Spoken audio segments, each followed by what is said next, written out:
Kasus pelecehan seksual terhadap anak di bawah umur di Lombok Timur masih terus bergulir.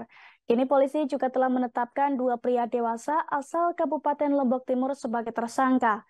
Pasalnya, para pelaku tersebut melancarkan aksinya dengan modus khusus untuk memanipulasi korbannya.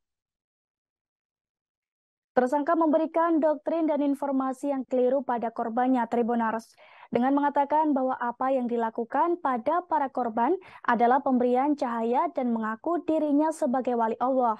Setelah melakukan penyelidikan, akhirnya polisi pun menetapkan dua tersangka. Hal itu disampaikan oleh Kabid Humas Polda Nusa Tenggara Barat, Kombes Pol Arman Asmara Syaifuddin SH.SIK MH saat konferensi pers di Command Center Polda Nusa Tenggara Barat pada Selasa 23 Mei 2023. Di mana dalam keterangannya,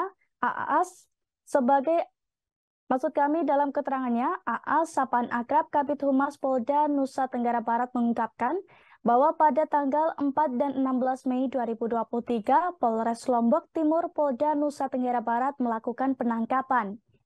Lalu kedua tersangka tersebut langsung ditahan atas dasar pembuktian ilmiah dan penerapan perluasan alat bukti UU TPKS. Keduanya telah ditetapkan sebagai tersangka kasus tindak pidana persetubuhan terhadap anak atau pelecehan seksual fisik terhadap anak. Polres Lombok Timur berhasil melakukan pengungkapan dua kasus tersebut dan menahan dua tersangka berdasarkan 3 laporan polisi yang masuk ke Polres Lombok Timur Polda Nusa Tenggara Barat.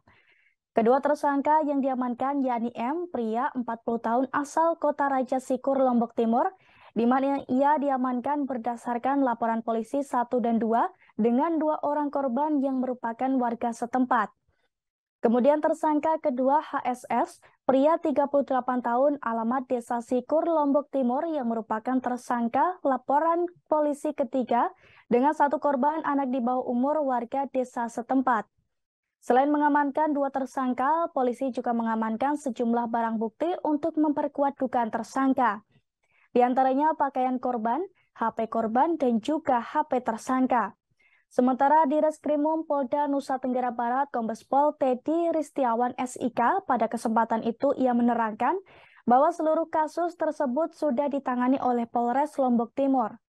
Direktorat Reskrimum Polda Nusa Tenggara Barat selaku pembina fungsi akan melakukan pendampingan terhadap kasus yang merupakan atensi Kapolri dan Kapolda Nusa Tenggara Barat tersebut.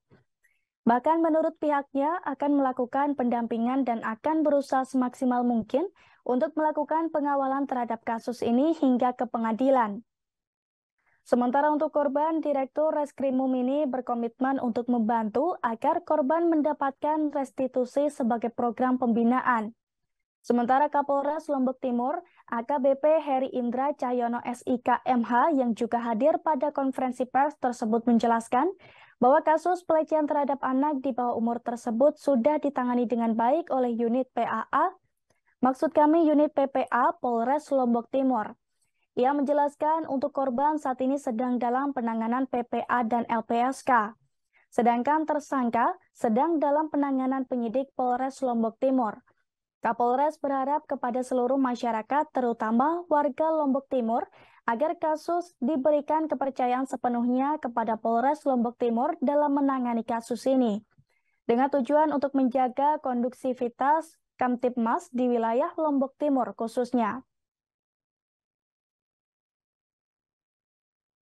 Sebagaimana dimaksud dalam pasal 81 junto pasal 76D Undang-Undang Nomor 17 Tahun 2016 tentang penetapan peraturan pemerintah pengganti Undang-Undang Nomor 1 Tahun 2016 tentang perubahan kedua atas Undang-Undang 2002 tentang Undang-Undang Perlindungan Anak menjadi Undang-Undang atau Pasal 6C Undang-Undang Nomor 12. Terima kasih sudah nonton. Jangan lupa like, subscribe, dan share ya.